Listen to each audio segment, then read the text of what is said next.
Hey everyone, happy Friday. Today on the Final Bar, we will wrap the week. Friday's show, we love to look at today versus a week ago. Last Friday's session, what has changed? I'll tell you what has not changed in the last 7 days?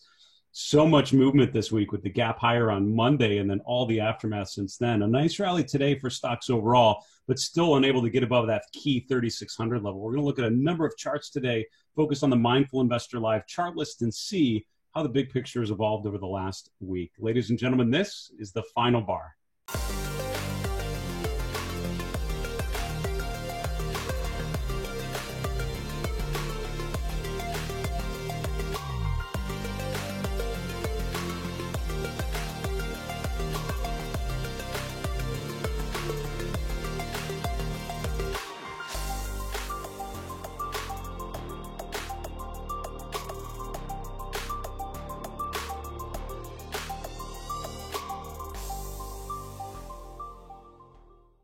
Hey everyone, welcome to the Final Bar. I'm your host, Dave Keller. I'm the Chief Market Strategist here at StockCharts.com in Redmond, Washington. Thanks for joining us every weekday after the close as we review the message of the markets together, focusing on the signal that is prevalent in the charts. Charts can tell us how price behavior is evolving, which tells us about investor psychology and decision making, right? It's one thing to hear narratives and hear about what people may be thinking about their portfolios. The price tells you what they're actually doing, how they're voting with their capital.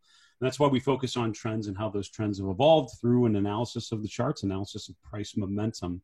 You know, today's certainly finishing a strong finish to the week, not getting above 3,600, but finishing really, really close to it. So we were setting up going into the weekend in a pretty positive setup. And I think the challenge I have right now is you're balancing strong trend setups, things like the XLP, the Consumer Staples ETF, breaking to a new all-time high today. But on the same side, you have extreme highs in sentiment, which we recapped in great deal on yesterday's show. So, you know, a bit of a, bullish trend, but also extreme bullishness, which tends to actually be, a contrarian sell signal. So we're going to look at as much of that as we can during the show. We have some great guests coming up. We had some fantastic discussions this week. Craig Johnson was yesterday, and we had a lot of fun talking on the show and before and after as well. We had a great conversation about long-term market outlooks. Coming up next week on Tuesday, the 17th, we have Jesse Felder from the Felder Report coming back on the show. On Wednesday, the 18th, Joe Duarte from Joe Duarte in the moneyoptions.com, a frequent stock charts contributor. And on Thursday, the 19th, Mark Young from wallstreetsentiment.com.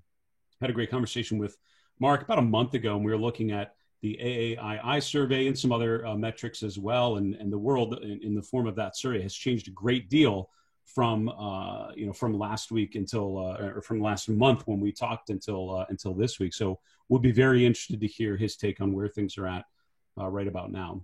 I want to get to our Wrap the Week segment. I did want to start with a poll. As you probably know from watching the show, we like to recap the polls that we have running on our Stock Charts TV website. That's stockcharts.com/TV. Also on Twitter and on our YouTube channel, we'll put some surveys out. And again, as much as you can answer those polls, just also helps us to have a good dialogue about what we're all seeing. Question was, in your opinion, what's the probability of the S&P 500 finishing the year above the 3,600 level? 49% of you said an over 70% chance that we finish the year above 3,600. 38% of you said within 50 to 70%, and then below 30%, 13% of you. So interesting to see that, 87%, my quick math says is, over a 50% chance that we're all thinking it's going to close higher. And again, we're not far from that. It's actually right where we're at right now. It's right at that 3,600 level. I wrote that question about a month ago when we were sort of chopping around, and it wasn't, who knows, depending on when we ask it, the answers could certainly be different. But, most of us, it seems like, have a strong, higher than average probability that the S&P is going to finish above 3,600. So that's an interesting one, just to think about that upside potential. And again, what's interesting is that's only about 6 weeks away from now. What's funny is a lot can happen between now and then. I mean, in some ways we're in the fourth quarter. There's half of the fourth quarter left, which means a lot could happen one way or the other. I don't see that as unreasonable. I do feel like there has to be, and most likely to be, some backing and filling, as you can probably tell from the conversations we've been having. I think my conversation with Craig Johnson yesterday was probably the most vivid about potential for downside, although with some other guests, we've certainly done that as well. But you have to respect the trends, and the trends so far have been pretty positive. Let's get to our Wrap the Week segment, which is where we're going to start with our weekly wrap chart, which is here. We're going to refresh this just going into the close, and basically this is how the week played out for all of us. We're going to look at today's trading in just a moment, but the S&P finished up about 2.25% from last Friday's close. Obviously, a big bulk of that was the gap up into Monday. Now, earlier in the day, Monday, we were much higher, sort of closed, still up a bit, but really today is what pushed us to the highs for the week. What outperformed stocks this week? Bitcoin was up over 4%. These flipped a little bit, so sorry for the labels, but crude oil and small cap stocks both up right around 6%, maybe a little bit above that. So the two winners are really small cap stocks and crude oil. It's interesting. We've seen energy as the number one sector for many of the days this week, including today, if I remember right. We'll look at that in a second. And small cap stocks. We talked about the relative performance of small caps, especially small cap value, which out of the 9 style boxes, probably one you've thought about the least for a while, because it's been, small caps have been underperforming and value's been underperforming. All of a sudden, that's completely flipped. And this week you saw, from last week, sort of an emergence of these value-oriented sectors and value-oriented stocks that are starting to perform pretty well. What underperformed the S&P this week? Emerging markets were up 0.8%. The U.S. dollar up 0.6%. EM is an interesting theme, and we've talked about some of the charts that have emerged a bit. We're going to look. We talked yesterday about the U.S. versus global stocks, which has rotated back lower, really on a weaker dollar environment. Overall positive for the week, but the trend has certainly been negative for a little while. Even further down, bonds were down 0.8% as yields are moving higher. The Nasdaq down 1.25%. This is that FANG trade, or the FanMag trade, as we've talked about, which is sort of given off a lot of its gains. And while they've had some impressive days, they up a little bit, still nowhere near some of the more value-oriented sectors. The worst out of our little asset allocation universe here is gold, though, which is down almost 3.3%. And that chart of the GLD is an interesting one. It's certainly shown short-term weakness, and even though the long-term, trend could certainly be quite positive, the short-term tactical signal has absolutely been weakness over strength, and suggesting further downside until we find some sort of stabilization there. So this week, certainly following through more to the downside.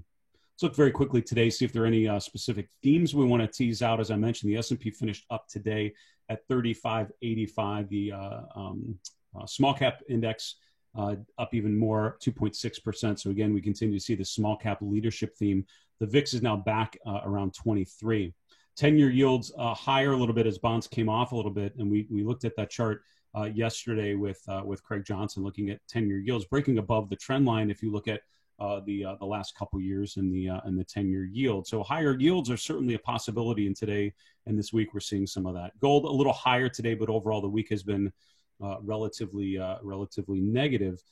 Energy, the number one sector, up 3.7%, led the 11 S&P sectors, followed by real estate, industrials, materials. So on a day when the S&P does this, I am used to seeing tech and communication services and consumer discretionary at the top of the list, as I'm sure we all are.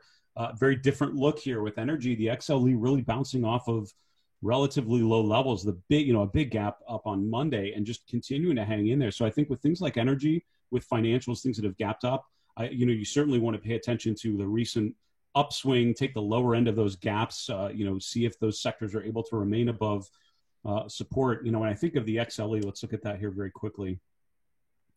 And in thinking of energy, I'm so used to, to talking about how weak energy has been, because again, up until this week, it's certainly just continued this pattern of lower highs and lower lows. But I think one of the benefits of charts is identifying when the picture changes. And certainly this week with the gap higher, chopping around, but remaining, really closing at the upper end of this range, it certainly speaks to some short-term upside momentum. The relative strength improving this week for sure. And my question, of course, would be, going into next week and beyond, do you continue to see some improvement? I drew this trend line off of the January peak that lines up with June peak, and, breaking above that, I think would be compelling. Breaking above the 200-day moving average for the first time since, January would be impressive as well. That would certainly continue and complete a follow through. But in the short-term time frame, you have a higher high, a higher low. And at this point, I have to assume that short-term trend is certainly going to be higher until proven otherwise. The way you determine whether it's proven otherwise, I'm taking the lows from this week just above 32. I think that's a reasonable point, that if it breaks that, you have to just start to reevaluate and see if there's staying power to this upswing. But overall, I'm impressed with what I've seen with energy being able to hold in after the gap up this week.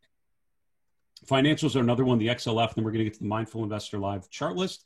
What's interesting on this chart, and I didn't put the line on here, but I'll do it really quickly. If you take this right here, this is the high from June. I think one of the concerns with things like financials and a lot of the bank stocks, for example, is they hadn't really eclipsed their June high. And this is as the S&P eclipsed that, a while ago and has continued higher. On the XLF, you had not, and now you actually saw it. So just like with the XLE, I think you take the lows of this week, which on the XLF chart, on the financial chart, actually lines up really well with the market peak in June, or the XLF peak in June, which was where the market peaked as well. I think holding above 2650 is a really good indication going into next week if that's able to do it. I certainly see further upside in both financials and energy and some of those other cyclicals like industrials, materials, and so forth. So, it's certainly been a leadership rotation story. I think the gap up this week, started it. I think seeing, there could have been a very quick mean reversion with these coming back down, and they haven't. They've actually held up okay. And I think seeing if they're able to hold those gains into next week as we have a chance to sort of digest this week and what's going on, I think that'll be absolutely key. Let's finish off talking about the Mindful Investor Live chart list. We're going to start with the weekly model. This is our market trend model based on weekly data and using a series of exponential moving averages.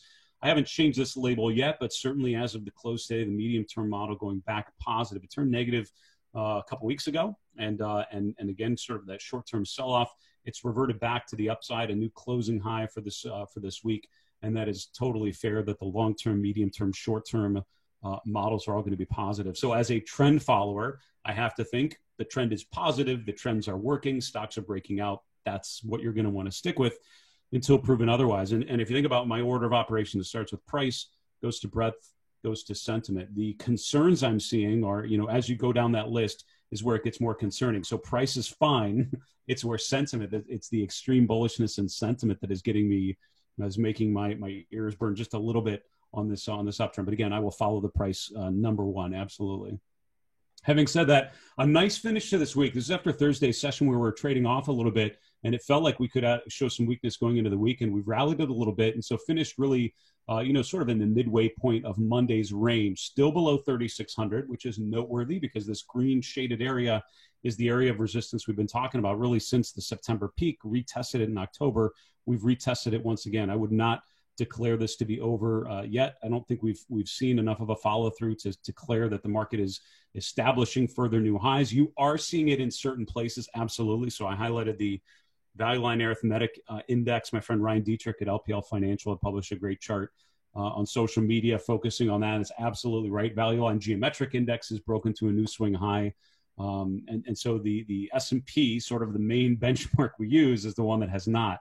So interesting to see if we get that follow through going into next week. And again, for me, I'm thinking of all the different headwinds and tailwinds. At the end of the day, let's follow the price. Breadth indicators sort of flipped. Today is going to be interesting. These aren't updated for today's close just yet, but given the strength that you saw from small caps, I wouldn't be surprised if these breadth measures turned higher. One of the things we talked about is how the large cap and mid cap breadth lines broke to new swing highs, really above their August high.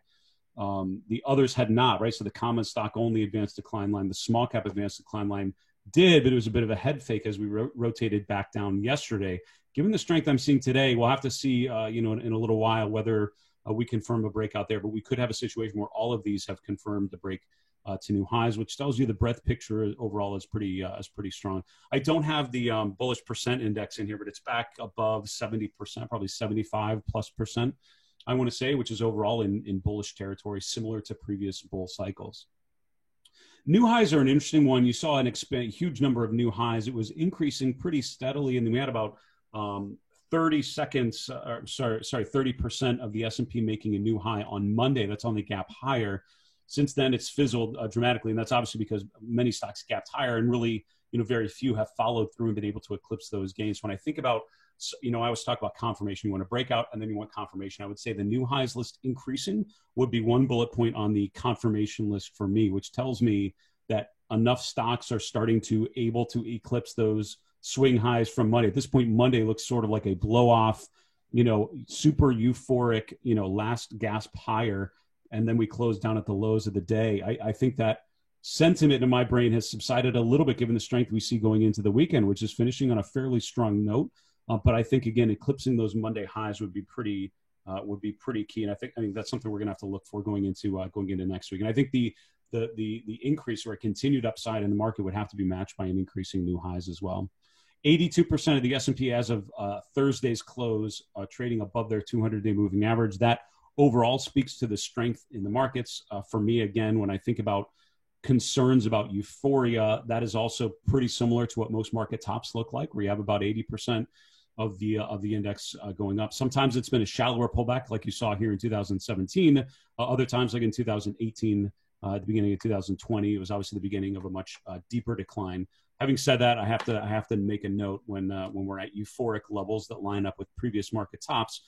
Having said that, our next chart is looking at bullish and bearish sentiment. We talked about this in yesterday's show, so if you missed it, you can go back there for a little further conversation. But basically, we had not seen a level of bullishness from the AAII survey in a long time, and I think that was one thing that made this uptrend feel relatively reasonable, was you didn't have the extremes in bullishness. That all changed this week when you had a huge increase in bulls from just under 40% to just over 55%. That's a huge jump, one of the biggest jumps that I've seen in following this for over a decade. And the last time we had that was back in 2018. Now, I did post this on social media, and I will tell you what I heard back, which is one of the really fun parts about putting charts on social media. You get instant feedback and plenty of pushback on things. The comment was there are other times where you've had extreme bullish readings in this in the survey, and that's totally fair. So if you look at other times have been this high, 2018 is here. You could also argue we're more here, which is late 2014, which is before we again eventually it wasn't far from the top, but we certainly went higher for another 6 months before we had a meaningful decline. So again, that's why sentiment for me is not a timing tool. It's a sentimental tool, right? It's an indication. It's an anecdotal indication of where people's heads are at. For me, I will always look at the price as the primary decision point and make some comparisons that way. Boy, that's all the time we have for the wrap the week segment. So many other things, and I'd encourage you, this Mindful Investor Live chart list that we're using, you can get to that from my blog page. So go to the articles section up here, go to the Mindful Investor. You see a link at the very top. I'd encourage you to review those, take that list and adjust it and incorporate that into some part of your weekly routine. I think you'll find you're able to keep on top of the key trends much more easily. We're going to take a quick break. We'll be back answering your questions from the Final Bar mailbag. We'll see you in a minute.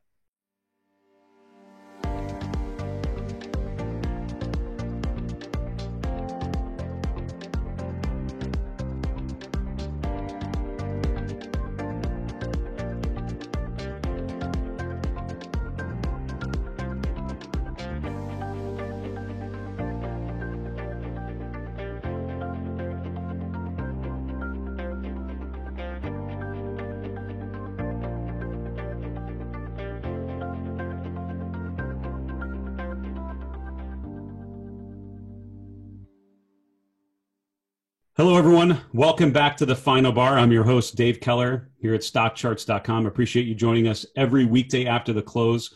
I was scrambling in some ways to get ready for the show. I'm attending a conference today called FinCon X. It's a virtual seminar this year. It's usually an in-person conference focused on financial bloggers and YouTubers and influencers, and it's a really good way of comparing ideas and thinking about how we're able to help our audiences and share a message about investing. And it was very funny. I actually offered to host the Pacific Northwest regional group. We had a little Zoom chat.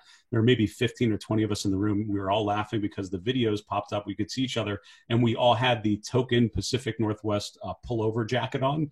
100% of the people on the video all had this half zip down, thing going. It was so stereotypical. It was awesome. Having said that, love to hear from you, particularly questions that run into, that come up in your natural process of reviewing the charts. Best way to get a hold of us is via email. contact us at thefinalbar@stockcharts.com and hopefully answer one of your questions in a future mailbag segment. Let's open the Final Bar mailbag right now. Question number one, can you talk a little bit more about how you review sectors and industries? Yeah, absolutely. So again, I unfortunately can't give you too much because we have limited time as always, but I sort of have a 3-step process for reviewing sectors. And I'll tell you what it is. It starts with the RRG, and I usually look at the weekly and the daily. The weekly gives you a longer term view. The daily gives you more of a, shorter term color about what's happening. But, it basically shows how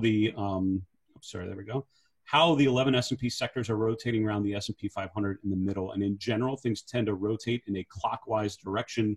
Further to the right means it's outperforming. Further to the left means it's underperforming. And the vertical axis is really more of the momentum shift from weaker to stronger momentum, stronger being more positive. So the XLE energy in the last 5 days rotating dramatically to the strongest performer really speaks to the emergence that you've seen this week with the gap higher and staying up there. The second place is the XLF financial sector. What is rotated lower in this short-term time frame is utilities, which have, again, overall relatively speaking, have been pretty good, but coming off a little bit, giving some weight to some of these other sectors. This is all based on relative strength and smoothing that out and putting it into a distribution around the benchmark in the middle. If that did not make sense to you, I'd encourage you to check out Julius DeKempener's show Sector Spotlight. It does a really good job of using this day to day. After you sort of get that read, I go to the Candle Glance page. And sorry, I was looking at this here when we were doing the Wrap the Week segment, but I look at this. This is a take a step back to see which sectors are breaking out, which sectors are breaking down, which sectors are above or below their moving averages. Any key signals, breakouts, breakdowns that I want to pay attention to. I tell you what caught my eye earlier when I was preparing for the show was this one, which is the Staples sector breaking to a new high today, breaking above 67. And that, sideways pattern that you saw is similar to what you've seen with the S&P. And it's interesting to see out of all these sectors, which one's actually following through to new highs. I'll tell you what it is. It's Staples, it's healthcare, it's industrials. Materials kind of have came off a little bit, but it's utilities, and then it's financials, right? Things like discretionary, communication services, technology are still sort of range bound. They're still within that range going back to September. The rest of those have already broken to new highs. That's why you see them emerging in a position of strength. That's why you see some of these charts is actually doing very well. The XLH actually made a new closing high today. It didn't make a new 52-week intraday high. That was on Monday, but finished stronger today and made a new 52-week closing high. So you're seeing some strength. And I think that that review of the strength comes out for me looking at the Candle Glance charts. From there, I'll kind of look at them individually and dig deeper. And then the third thing I would do to sort of understand the story underneath the hood of each of those sectors is use the industry summary report. And if you click on charts and tools or from your dashboard in the upper left, you'll see industry summary.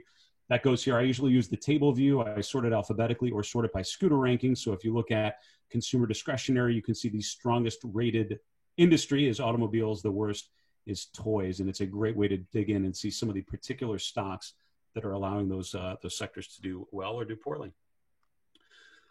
Really like the compare and contrast segments, neat functionality in stock charts. I totally agree. I set up my gallery view to compare and contrast XLP and XLY. Your thoughts would be interesting. That's a great idea, actually. So let's do that. We're going to say gallery view, and then we enter the two tickers separated by a comma. And again, yours may look a little different because I've customized my charts. We talked about this in an episode earlier this week. You can click here at the top. There's a little message that tells you how to customize these. We're going to skip the intraday one and look at the daily view. So what's interesting is on the daily perspective, the price charts are actually very similar, right? They both peaked out in February. They both bottomed out in March.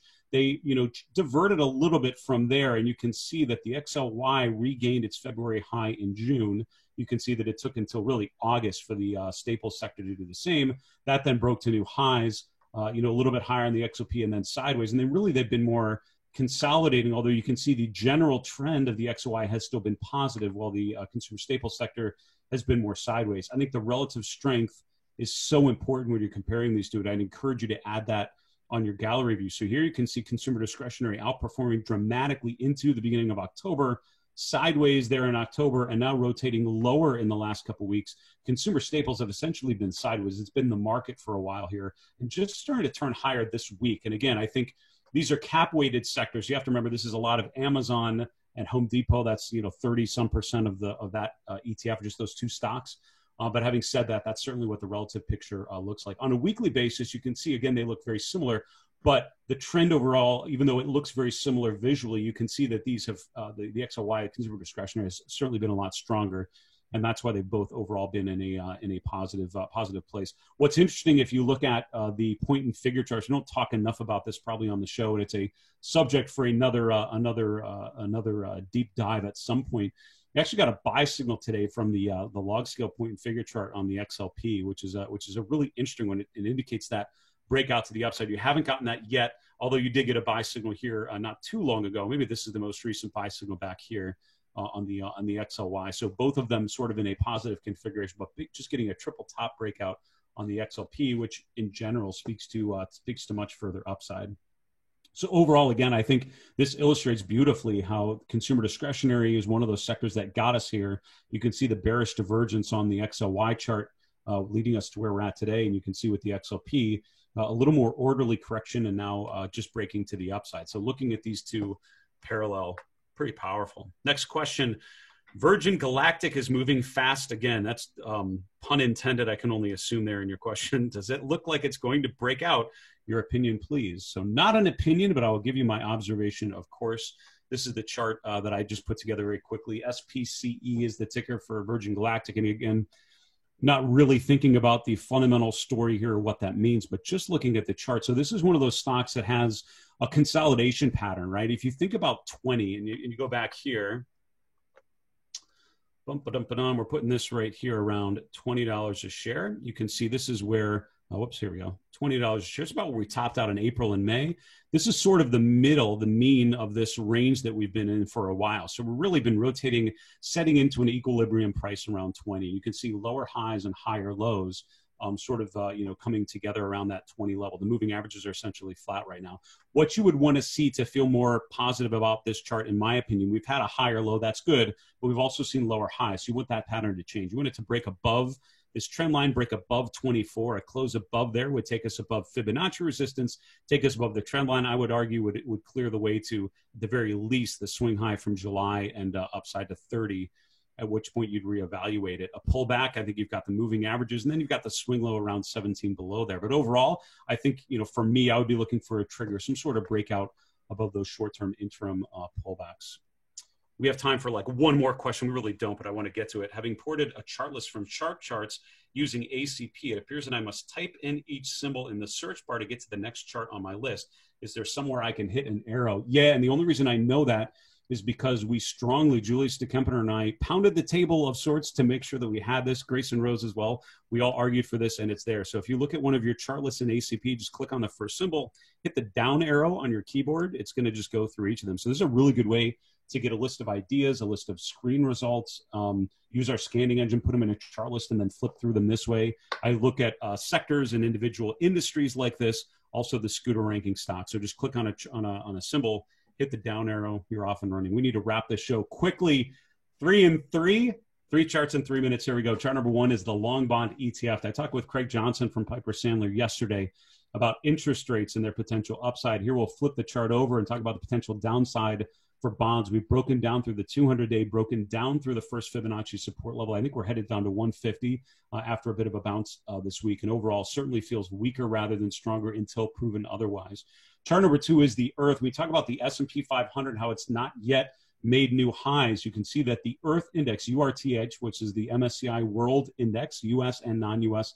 altogether, broke above the February highs here in August, has chopped around similar to the S&P, but this week took it above its all-time highs in September. We made a new closing high again today. So the world is in a bull market phase, breaking to new highs. So in some ways, you see that the S&P is like the last thing to the dance, and I think that's a chart to see if it is able to remain positive.